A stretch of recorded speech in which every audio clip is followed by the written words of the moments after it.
Hi there, this is Brett from GameByte. And this is Vicky from GameByte. And today we are talking about Dying Light 2. A game that I didn't get to play, and I mean Vicky didn't get to play, but you got to at least see it, didn't you? Yeah, I watched a live demo, so I watched one of the devs play it live in front of us. Yeah, and for those of you that don't know what Dying Light is, it's like a free running zombie game, very intense. The first game's still going quite strong today. I mean, they've got a new mode coming out, I believe in September, which is like a battle royale sort of game. And you fight against zombies, you fight against lots of other perils and stuff, so it's pretty cool. But what we're talking about today is exclusively Dying Light 2. So when is Dying Light 2 set then in relation to the first game? Okay, so it's set about 15 years afterwards, like when humans lost the battle with the Infected. And it's also set in like a giant city. And they said that this city was going to be 4 times larger than the last game combined. So it's a huge city. Yeah, pretty big. So I imagine with it being 15 years after the Infected won, that the cities are still very populated with the Infected, is that right? Yeah, absolutely. Based on what I saw anyway. And were there any cool takedowns and stuff of the Infected that you could do?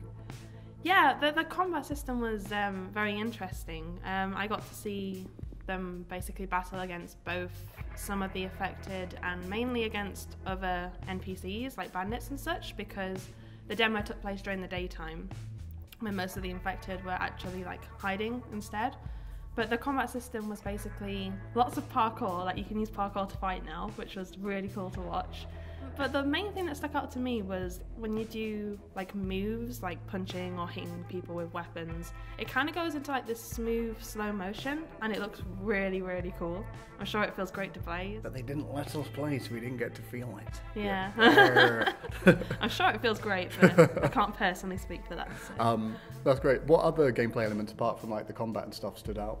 Definitely the parkour. There was so much parkour. It was just everywhere. I mean, the game dev seemed pretty excited about the parkour as well, saying about how there's double the amount of moves you can do now, and it just kind of seemed to seamlessly fit in with everything. It wasn't just simply climbing up buildings, it came into the gameplay fighting and just traversing around the city, so yeah, definitely the parkour. And also just the fact that it seemed very open world and choice based. The devs kept going on about how the biggest thing about this game, other than the parkour, is the choices you can make and the paths you can split onto for that. And even in the short demo thing that we got shown, that really, really showed. And I suppose it's cool that they've made a parkour game that feels fun to play. I mean, because so many games have tried to implement parkour, and so few actually do it well. Mirror's Edge did a good job at parkour, I thought. Mm-hmm. The first, obviously, Dying Light did a really good job as well. And Assassin's Creed, despite being the game introduced it, I always find its parkour element really clunky to play. So I do like that they've added even more moves to make it even more fun to just be running about and legging it from zombies and bad guys. Yeah, there's just so much to do with the parkour. I mean, it looked really seamless. Like I said, I can't speak for how it feels to play because I wasn't actually playing it, but it did seem to fit pretty seamlessly into the world. So what happened in the demo that they showed you, apart from obviously lots of parkour? Okay, so just to clarify, the demo was us watching one of the devs play it whilst another one of the devs was kind of talking through what was happening. And I'm pretty sure it started just on a normal street, and like I said, it was daytime, so there weren't really Infected about. And we were told that the current quest that the player character was trying to achieve was to find the water tower, because there's different factions in the game, and one of them, called the Peacekeepers, has basically given us this quest to go find it, clear it out. So we came across a group of bandits on the street, and they basically snuck past them because there was 6 of them, and that would have ended really badly if we tried to fight them. And then what was really interesting was they took us through an Infested Nest, so that's obviously where the Infested go during the daytime because they were out badly to sunlight and such. So there was tons of Infected in this nest, and it was basically a case of kind of stealthing past them all, which was almost successful, using parkour to get up to the top floor and stuff. But then they messed up a jump towards the top, probably intentionally, and that kind of woke up the whole entire nest, and boy, that took everyone by surprise. So after that, it was a case of running because there's no way we would have survived a fight. And then we parkoured out a window, went up to the roof, and from here we had a good vantage point of the city, and it was very obvious where the water tower was, where we needed to go towards.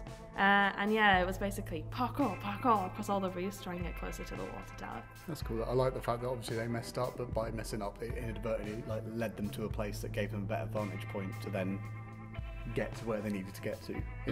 It's I always find it cool when open world games sort of like give you that option where it's like you do mess up, but you then can find another way to get there, sort of thing. Yeah, absolutely. And were there any specific parkour moves that sort of really stood out to you? There was quite a diversity that definitely stood out. It wasn't just like, doing backflips and all that kind of stuff. It was more practical things. I know once they located the water tower, they needed to get back down to street level. And there was like this giant cloth banner on the side of the building. And they kind of got a knife out and they slid down it whilst the knife was kind of jutting into the cloth to slow down the fall. And I thought that was really cool. It's not something I see super often in parkour games, even though it seems like it should be kind of obvious. So yeah, that was cool. And then after that, they went towards some other bandits who were actually looting one of these nests with the infected in during the day. And they were doing it with UV lamps to try and keep the infected out, which was a nice touch, I thought. And they decided to try and take what they'd looted from the bandits by fighting them. So in a very sort of Assassin's Creed style, they stealthed one of the bad guys and successfully took him down.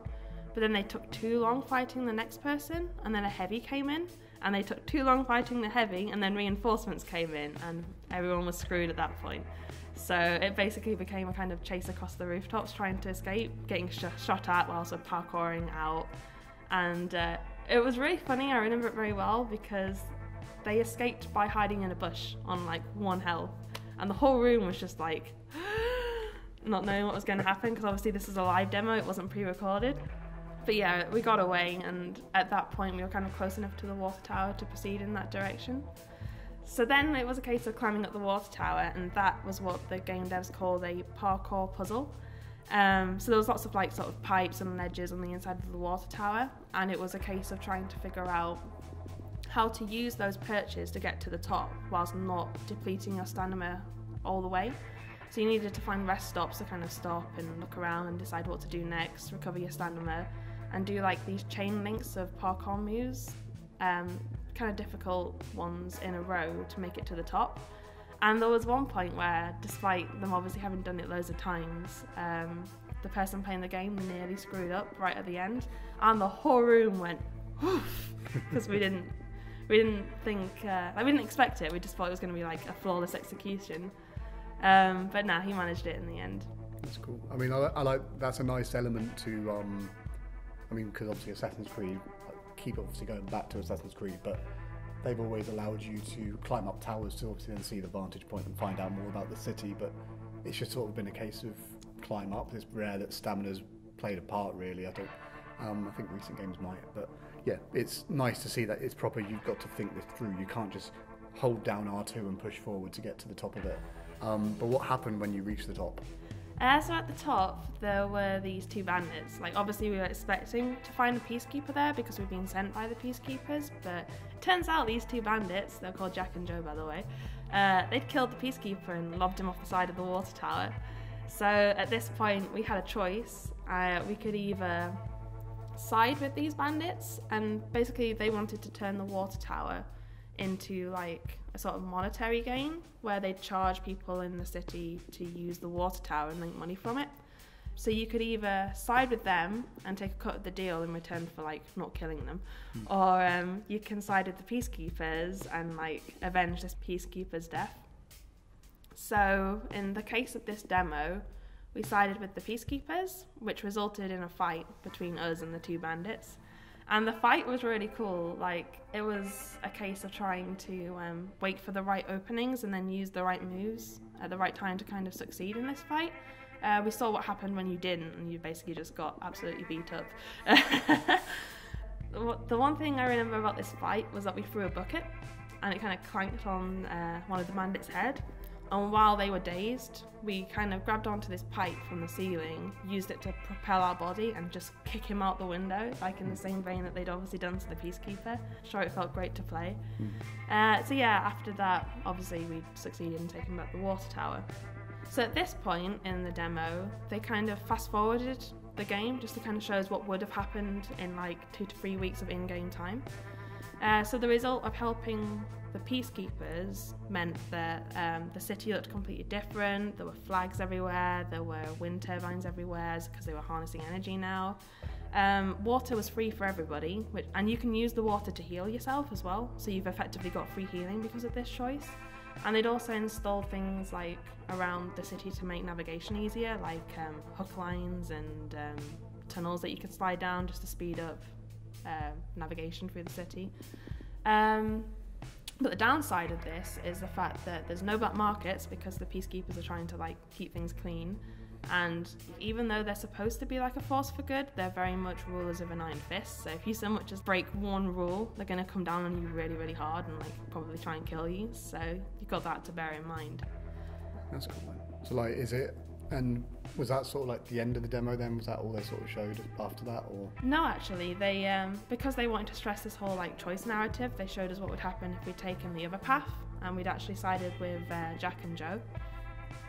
So in this scenario, water you had to pay for, including us, so you couldn't heal for free. But what was good was that because you'd cut this deal with them, you could basically they gave you money every once in a while for basically charging for the water tower. But you know, the city looked largely the same. There was no easy navigation. There were more groups and bandits that had moved in without the Peacekeepers there keeping the law. But it also unlocked new areas. I'm pretty sure the other route did this as well, but in this case, there was a big black market you can visit now because the Peacekeepers aren't keeping that sort of thing out. So it's like 2 weeks of in-game time on one choice can change a lot. And that was very, very obvious in this demo, which I thought was really cool.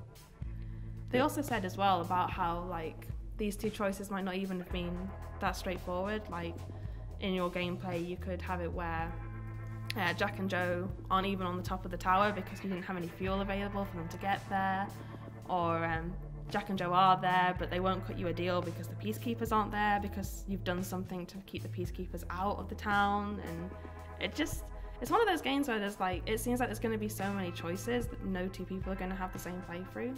That's cool. I mean, obviously that gets promised with so many games these days, but I know it'll be interesting to see if they deliver on this promise, since they stressed it so heavily in this gameplay demo.